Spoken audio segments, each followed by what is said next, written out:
Bonjour et bienvenue dans votre émission Mwana Mayele. Aujourd'hui, nous recevons un Mwana Mayele. Il va se présenter lui-même. Moi, je l'appelle Papa Théo, mais je ne sais pas comment il aime que tout le monde l'appelle. Le plus simple, on m'appelle Théo, Mhm. mais de mon nom de famille, je m'appelle Kunku Kwe Théodulos Auguste. Là, c'est mon nom et prénom officiel.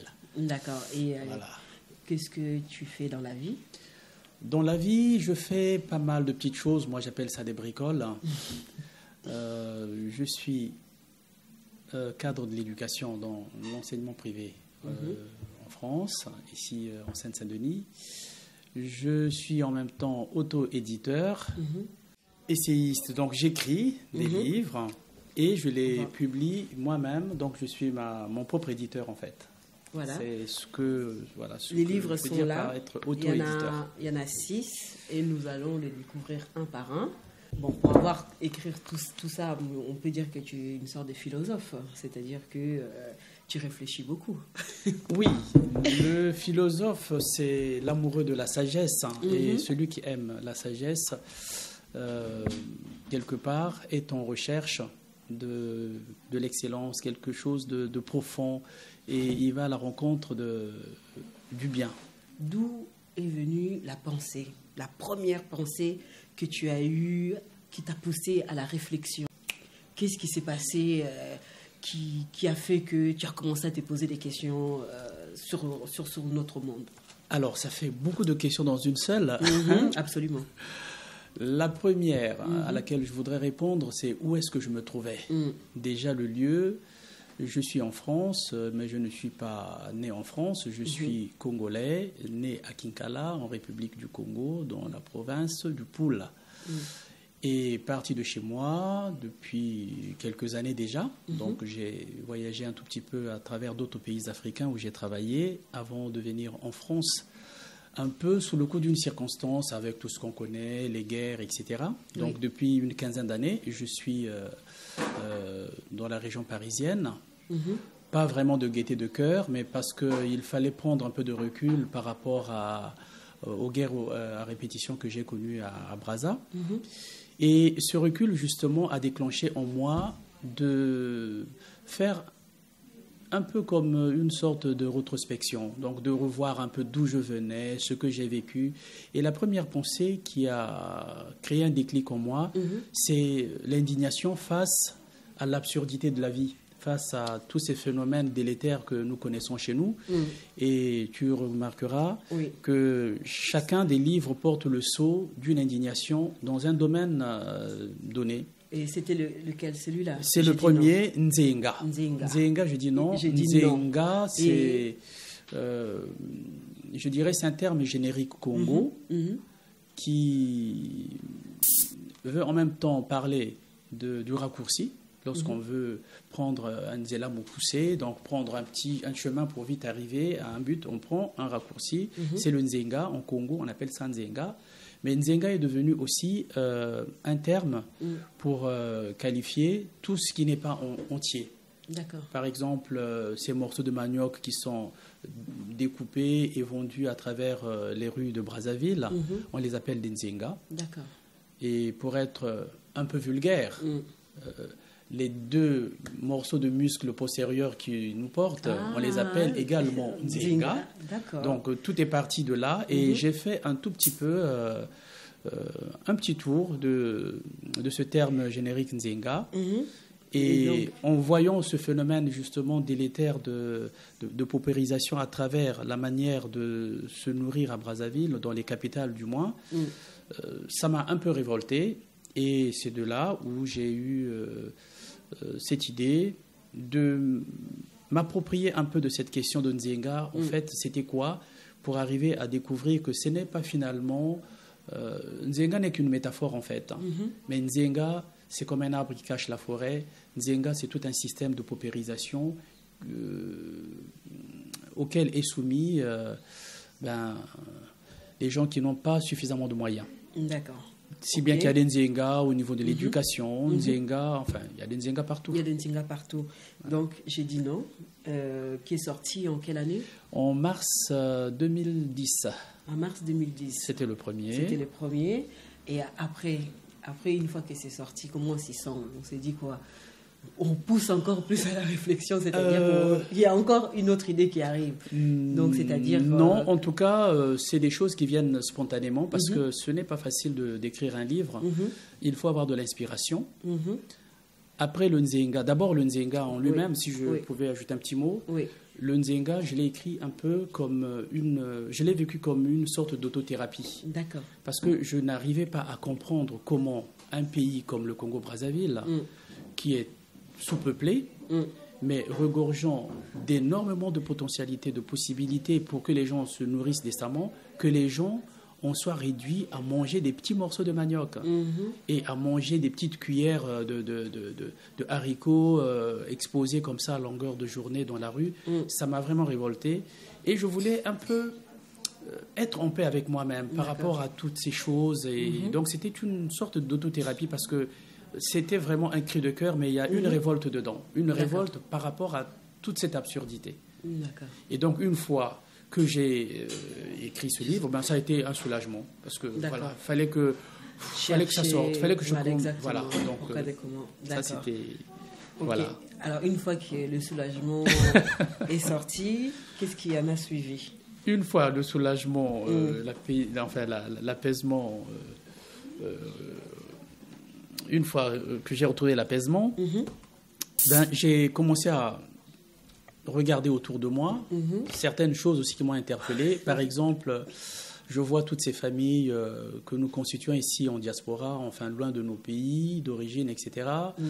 Nous avons à apporter l'éducation de nos enfants et ce n'est pas toujours facile. D'accord. Facile d'assurer la transmission des valeurs qui nous ont construit nous autres pour être ce que nous sommes là aujourd'hui. Et transmettre cela aux enfants qui naissent ici dans un autre contexte, dans un autre cadre culturel. Comment faire ce lien? Donc j'ai eu cette pensée et tu remarqueras, Maman, que tous mes livres portent des titres en Kikongo. Voilà, parce que c'est la langue qui m'inspire le mieux. C'est la langue par laquelle j'accède en fait à la profondeur. D'accord. C'est la langue qui me fait voyager. Ça ne pouvait pas être autrement que la langue de mes parents. Et donc, j'ai pensé à la tradition, à la manière de faire, comment les choses se vivaient, mais à la fois dans une dynamique de la mondialisation. Parce qu'aujourd'hui, nul ne peut se targuer de vivre simplement dans son petit cocon traditionnel, etc. Mais cependant, c'est important de continuer à revaloriser ce qui nous a fait, ce qui nous façonne. Donc, c'est le Tchikoulou. Tchikoulou, c'est la tradition, mais à la fois, pour ne pas s'enfermer dans la tradition, établir un pont entre le monde traditionnel et le monde contemporain dans lequel nous sommes. Quand on entend tradition, on a toujours tendance à croire que c'est passé, ça fait partie... Non. Mais la tradition... La nouvelle génération... La tradition est en nous, c'est celle qui nous façonne, c'est celle qui fait que nous sommes ce que nous sommes. Je suis là aujourd'hui... Je ne suis pas un produit du pur hasard. Je viens de quelque part. À la base, je viens de quelque part. Et quand je dis je viens de quelque part, donc né d'un père et d'une mère, pas de deux pères ni de deux mères, mais d'un père et d'une mère. Et chez nous, les Congos, la tradition, enfin les coutumes font que l'enfant qui naît est au cœur d'une ramification de liens. Du côté paternel, du côté maternel, on appelle cela des mvila. Donc, tes descendances, les clans, d'où tu viens, et on en a 4. 2 du côté paternel, 2 du côté maternel. Et dans la mondialisation, un Congo n'épouse pas forcément un Congo. Il y en a qui vont épouser des Chinoises, il y en a qui vont épouser... Mais ce n'est pas parce que je vais vivre une alliance avec quelqu'un qui n'est pas de mon ethnie, d'une autre culture, que je n'ai pas à transmettre ce que je suis, ce qui m'a fait moi. Bon, après, les enfants sont libres, ils ont leur cheminement, ils peuvent faire de la vie ce qu'ils veulent, comme ils l'entendent. Mais c'est une obligation, en tout cas moi, en tant que parent, de transmettre ce que je suis, qui je suis en fait. Et après, c'est aux enfants de faire leur tri. Si on ne transmet pas les choses aux enfants, ils n'auront pas de repères, ils n'auront pas de base. C'est dans ce sens-là. Mais dans un monde hétéroclite où tu retrouves des gens et d'autres façons de faire, mais essayez toujours de donner comme point de repère ce que je suis, ce que j'ai reçu. Il y a quelqu'un qui disait, Sextus Empiricus, qui disait « Nemodat non quodabet ». C'est du latin, une langue des barbares quelque part. Oui. Nul ne peut donner à l'autre ce qu'il n'a. Et moi, je dirais, nul ne peut donner ce qu'il n'est.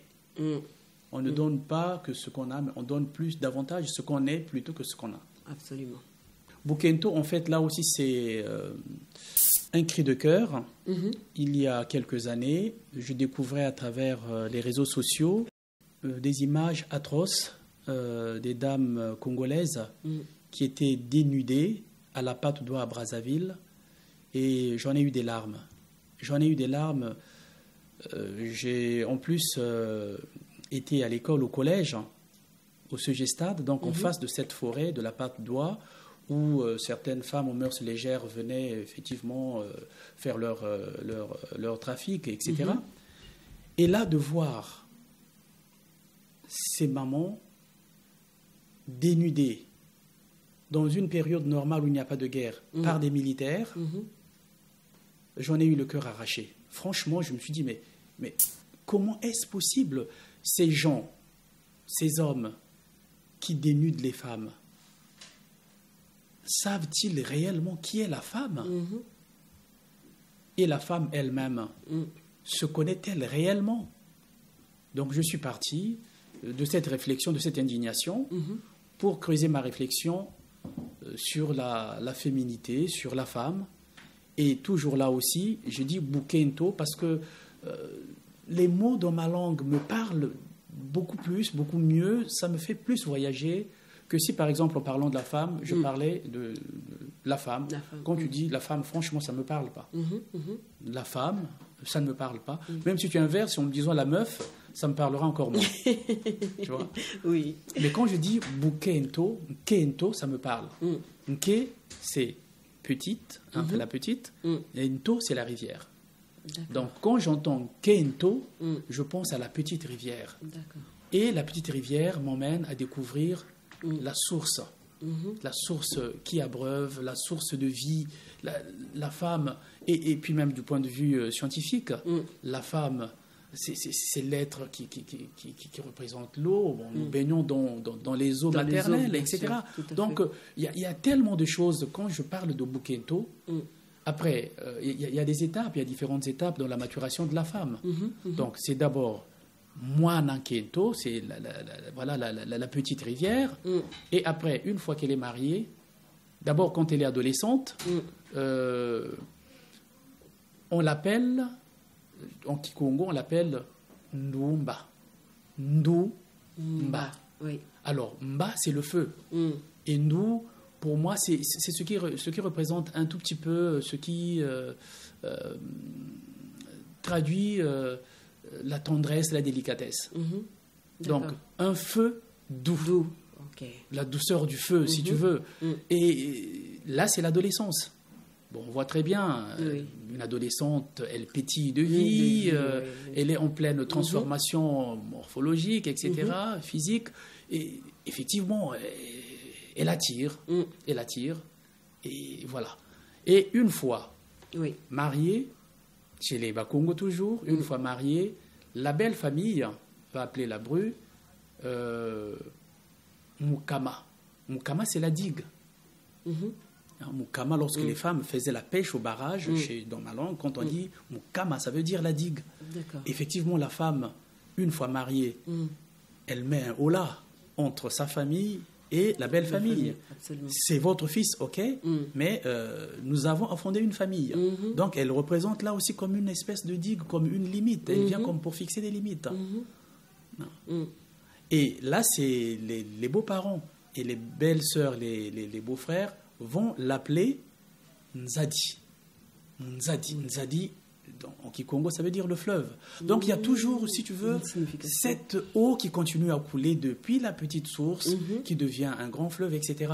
Donc, je me dis, mais tout cela a une profonde signification. Et si nous savions que la femme, c'est la porteuse d'eau, c'est la porteuse de vie, on n'arriverait pas à l'humilier tel que nous avons vu ces images. Je pense que tu as dû voir ces images. J'ai vu ces des images, femmes après qui ont fini par être violées, certainement, comme les gens en ont pris l'habitude. Et ça, c'est atroce. Alors, Matalana, c'est aussi un autre coup de cœur, hein. Enfin non, pas coup de cœur, mais un cri du cœur en voyant tous ces jeunes qui sont en train d'être manipulés par simplement le phénomène vestimentaire, la mode. Mais bon, nous sommes nés là-dedans, on a grandi là-dedans, on connaît des gens, mais jamais on a fait du chiffon, le tabac. Moi, d'ailleurs, à l'intérieur, je parle du tabac d'amampolo pour faire réminiscence un tout petit peu à un petit jeu d'enfant que nous faisions à l'époque. Le fameux jeu de le facteur n'est pas passé, un truc comme ça, tu vois. Après, on vient derrière, toi, on te dépose un chiffon, etc. Mais le vêtement n'est qu'un simple chiffon. Donc, on ne peut pas faire du chiffon, du vêtement, une religion, ni un élément de manipulation des masses. Malheureusement, le phénomène de la sapologie est devenu, comment dirais-je, un appât pour les jeunes désœuvrés, que l'on occupe dans la diversion parce qu'on leur procure des chaussures qui coûtent cher, au lieu d'être eux-mêmes, de se valoriser par ce qu'ils sont. Non, ils se valorisent par ce qu'ils portent. Voilà, exactement. Alors, là où c'est une réflexion que j'ai menée à travers ce titre Matalana. Matalana, ça veut simplement dire le m'as-tu vu. D'accord. Faire le m'as-tu vu. Et là aussi... Et pourquoi je dis rien? Je ne dis rien parce qu'en fait, je ne peux pas épuiser la question. D'accord. On ne peut pas épuiser la question. J'amorce, si tu veux, la réflexion, mais je ne suis pas le premier à l'avoir amorcée. Mais je pense qu'exploité dans cet angle-là, je fais partie des premiers qui abordent cette question de cette manière-là, parce que bon, je fais à la fois une analyse sociologique de ce phénomène, enfin des phénomènes, généralement des phénomènes enfin, une analyse sociologique des phénomènes délétères, malheureusement, que nous connaissons dans nos sociétés. D'accord. Après, on arrive à Kintoadi. Là aussi, franchement, il n'y a pas de préméditation dans les titres. Mais c'est en observant toujours, en prenant le temps d'observer le monde aujourd'hui tel que nous le vivons, nous constatons qu'avec la mondialisation, beaucoup de personnes vont dans une espèce de moule à fusion. Et pourtant, moi je me dis, on ne peut être soi, on ne peut être reconnu pour ce que nous sommes que si nous sommes nous-mêmes réellement, c'est-à-dire caractérisés par notre identité, par nos particularismes. Ce qui rejoint un peu... Tout à fait. Donc il y a une cohérence, il y a une cohérence. J'approfondis la réflexion, je me dis, Kintoadi Mayela. C'est bien d'être ensemble, c'est bien de fédérer, c'est bien de parler de l'union, de l'unité, etc. Mais aucune unité ne peut se faire si au sein des personnes qui veulent s'unir, on n'arrive pas à identifier, à reconnaître les particularismes de l'un et de l'autre. Donc c'est le respect de l'altérité. Et là, c'est vraiment une thématique que je porte en moi, qui m'a d'ailleurs poussé à mettre en route la création d'un site où j'ai mis une rubrique du quéisme, quéisme qui vient simplement de qué, et le qué, on voit toujours à l'autre. Donc c'est une thématique qui me passionne, le respect de l'altérité, reconnaître l'autre. Pour que j'existe, moi, en tant que moi, il faut qu'il y ait quelqu'un d'autre. Et pour que nous arrivions à faire équipe ensemble, il faut être dans une relation d'alliance. Donc, pas de contrat, mais d'alliance. Donc, c'est différentes questions que j'aborde un peu à travers ce livre. Alors, on arrive au petit dernier, qui est sorti cette année. Il y a 3 mois. Il y a 3 mois. Voilà. Madia. Madia. Alors là aussi, en parlant de nourriture, je peux parler de nourriture. La nourriture, c'est un mot, mais qui ne me parle pas à moi. D'accord. Mais lorsque tu me parles de Madia, ça me parle davantage. Pourquoi? Parce qu'à travers le mot Madia, j'entends ma, qui veut dire donner, et dia, le fait de manger. D'accord. Et la question que je me suis posée, mais qui nous donne à manger? C'est la terre qui nous donne à manger. Et donc j'aborde à travers ce livre des questions liées à l'écologie, et pas simplement l'écologie en tant qu'environnement dans lequel nous vivons, mais écologie, je parle plus de l'écologie intégrale, puisque tout se rejoint. Dans notre monde d'aujourd'hui, nous sommes, je ne dirais pas nous sommes ce que nous mangeons, hélas, mais ça pourrait se dire. D'accord. Parce que nous pouvons nous poser beaucoup de questions sur ce que nous consommons, sur la provenance de ce que nous consommons, et sur toutes les différentes maladies qui commencent à nous assaillir, simplement parce que nous sommes dans une dynamique de la destruction de la terre qui nous porte malheureusement, et la mère terre qui nous porte, elle est en souffrance. Faire un petit bilan par rapport à toutes les réflexions qui ont été faites ici dans ces livres, c'est quelle est la philosophie que tu veux transmettre? Comme là, je suis devant toi, qu'est-ce que tu pourrais me transmettre par rapport à tous ces livres qui ont été faits? Alors, la philosophie à transmettre, la philosophie pour moi, c'est pas un acquis, c'est pas quelque chose de statistique, de statique. La philosophie, c'est quelque chose qui est en mouvement. C'est quelque chose qui est en mouvement continuel, en mouvement permanent. Le concept qui réunit un tout petit peu l'ensemble, la somme de ma réflexion, c'est le quéisme, tel que je le définis sur le site toco.com. Le quéisme renvoie toujours à la reconnaissance de l'autre. Je pense qu'on ne peut pas vivre dans un monde en paix si on ne tient pas compte de l'altérité. Respecter le mode de vie des uns, des autres, tout tient en fait au respect de la vie.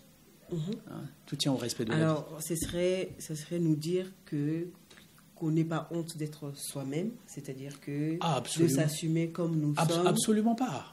Absolument pas. Et de ne pas être complexé face à la culture des autres. Absolument pas. Parce qu'aujourd'hui, si nous assistons à tous ces drames, que ce soit l'immigration, que ce soit les guerres qu'on nous fait porter en Afrique, disons, ethniques, etc., tous ces problèmes viennent de la frustration de l'identité de tout un chacun. D'accord. Parce que si aujourd'hui, je suis chez moi, bon, ici je suis en France, je suis bien obligé d'adapter ma façon de vivre, ma manière d'être par rapport à l'environnement dans lequel je suis. Je ne vais pas me mettre à porter, à m'habiller comme je suis chez moi, etc. Non, je tiens compte de mon environnement de travail, des personnes que je rencontre, je suis, selon l'endroit où je me trouve, je suis obligé de m'adapter.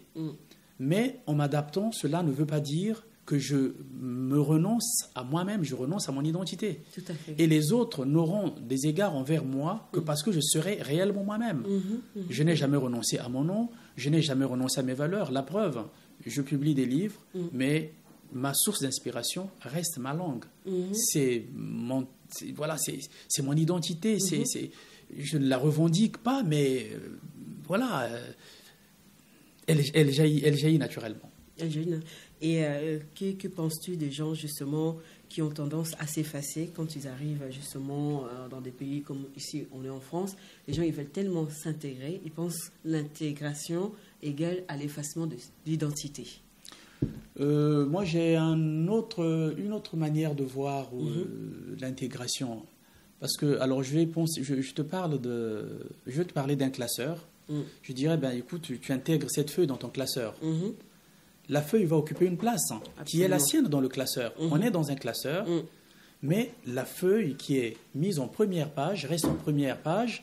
Celle qui est au milieu, elle est au milieu. Celle qui est à la fin reste à la fin. Donc, on n'est pas dans une fusion. S'intégrer ne veut pas dire ne plus exister en tant que soi. Et je trouve que c'est une aberration. C'est une aberration. Je suis fier de parler une langue qui n'est pas la mienne. Cependant, je ne renoncerai pour rien à la langue de mes parents, les premiers mots que j'ai prononcés.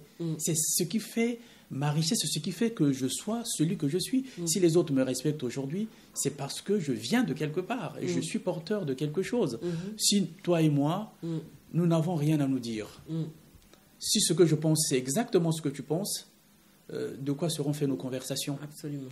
Mais nous allons nous enrichir mutuellement parce que tu as quelque chose à m'apporter qui va m'enrichir et moi également. La différence n'est pas quelque chose qui devrait pousser les gens ni à la honte, ni à l'affrontement, ni à la confrontation. mais plutôt à la complémentarité. Moi, je crois plus à la complémentarité plutôt qu'à tout ce qu'on nous raconte. Regarde, aujourd'hui, en Afrique, on parle beaucoup de l'émergence maintenant. Je vois le cas de ce qui se passe au Congo-Brazzaville, on parle de la municipalisation accélérée, c'est-à-dire qu'il faut construire des infrastructures nouvelles à la campagne, des belles maisons, ceux qui ont beaucoup d'argent, édifier des maisons à je ne sais pas combien de niveaux pour montrer qu'on a de l'argent. Alors qu'en Europe, où nous sommes, les gens sont en train de changer des modes de vie. On ne construit plus des tours où on parquait les gens sont en train de revenir même à un habitat plus humain. Et pendant ce temps, nous prenons ce que les autres rejettent parce qu'ils ont compris qu'ils ont emprunté un mauvais chemin. Ils sont aujourd'hui dans les histoires de covoiturage, des parents voisins, etc. On revient à la socialisation, à une société beaucoup plus socialisée, c'est-à-dire beaucoup plus sociale, où les gens cherchent à créer du lien social, puisqu'ils se sont rendus compte que l'individualisme ne leur n'amenait que vraiment la mort, la dépression. Voilà, les gens essaient d'être beaucoup plus humains. Mais ça, c'est notre culture à nous, ça, c'est notre patrimoine, ça. Le mongi, s'asseoir ensemble, s'ouvrir aux autres. Mais ça, c'est du chez nous. Voilà, Et aujourd'hui, les Occidentaux vont nous ramener, par exemple, dans le livre Madia, je parle de la manière de travailler la terre. En Occident, on parle de la permaculture, qu'on découvre aujourd'hui comme étant un concept nouveau. Mais nous, on a toujours fait de l'agriculture dans la permaculture. C'est-à-dire cultiver un lopin de terre avec une diversité, avec une biodiversité. Sur un même champ, on cultivait énormément de choses. Voilà, et ici, c'est ce qu'ils font aujourd'hui. Et quand on nous ramène ce petit concept-là en Afrique, les gens s'affolent. Ah, la permaculture, la permaculture. Mais on a toujours été comme ça. Donc, je pense que nous devons vraiment repartir à la source. C'est ma réflexion sur Tchikoulou. Retour aux sources pour l'interculturel harmonieux. Vraiment, si je ne sais pas qui je suis, ce que je suis, je ne pourrai jamais prétendre être quelqu'un d'évolué. Je ne peux pas évoluer si je ne suis pas d'abord qui je suis. Absolument. Où est-ce qu'on peut trouver les livres, si les gens ont envie de se plonger là-dedans? Alors, les livres, déjà pour les trouver, oui. Les livres pour les trouver, il faut prendre contact avec le site toko.com. Je suis anticapitaliste. Une des raisons qui fait que je n'ai pas d'éditeur, je suis mon propre éditeur, parce que je ne vois pas que je trime là à travailler, à réfléchir pour aller encore enrichir des gens qui continuent à nous exploiter sans arrêt. Alors, un mot de la fin. C'est comme pensée de la fin.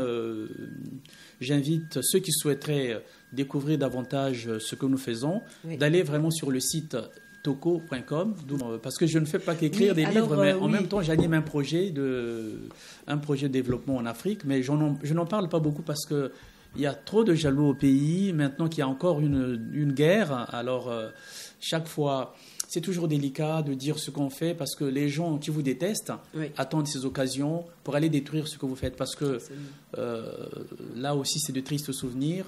J'ai commencé à travailler au Congo depuis 1993 quand je suis parti d'ici, là, de France. Je voulais aller faire quelque chose. Et tout ce que j'ai fait en 93 a été détruit jusqu'à aujourd'hui. Chaque fois qu'on fait quelque chose, 93, il y a eu une guerre qui a tout détruit. J'étais à Dolisie. 97, j'étais à Brazza. J'ai installé une petite librairie. Tout a été détruit. Et chaque fois qu'on a voulu faire des choses, ça a été détruit. Et là, on ne fait pas que rajeunir. Donc, je me dis, autant continuer à persévérer. Absolument. Et voilà. On entend souvent dire que les Noirs n'aiment pas lire parce que nous venons d'une culture orale.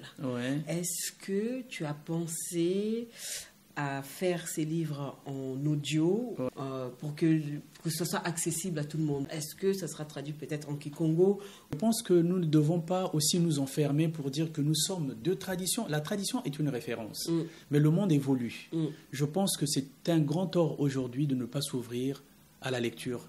Parce que dans le monde d'aujourd'hui, si on ne lit pas, mais vraiment on s'abrutit.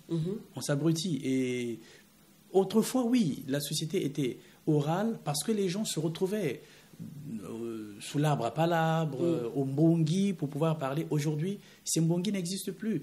On nous a apporté des nouveaux mbongi dont il faut saisir un tout petit peu, je dirais, l'opportunité, comme les réseaux sociaux. Donc, ce que nous faisons, nous allons le publier, ça va être relayé. Donc, il y a d'autres moyens. À l'époque, les gens Voilà, ils faisaient circuler la parole parce qu'ils avaient l'habitude de se retrouver. Or, aujourd'hui, on se retrouve de moins en moins. Il y a des personnes qui vivent dans la même commune qui ne se voient pas pendant un mois parce que chacun est happé par ses occupations professionnelles et on ne parle qu'au téléphone.